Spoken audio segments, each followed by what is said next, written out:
आपने जिस व्यक्ति को कॉल किया है वह अभी दूसरी कॉल पे व्यस्त है। कृपया प्रतीक्षा करें या कुछ समय बाद कॉल करें।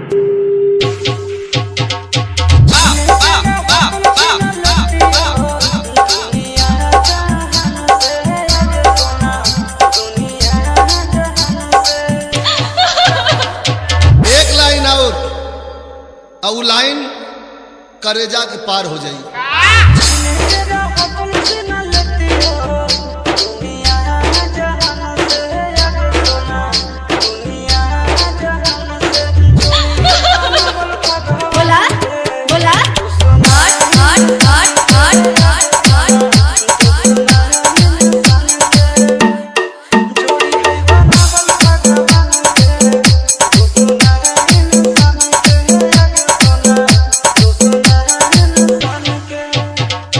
डीजे रोहित सुमन, डीजे रोहित सुमन,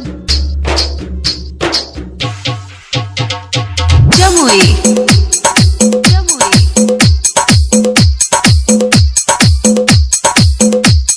विरह में भाव हो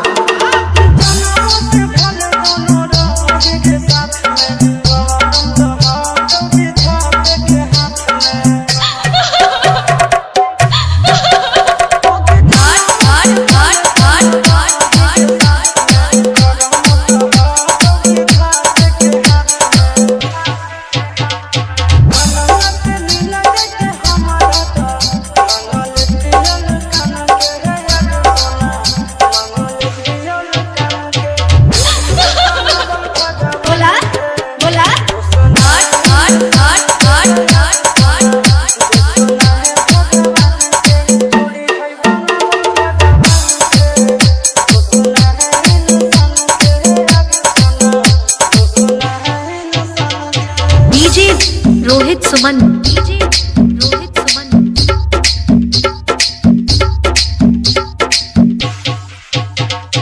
जमुई।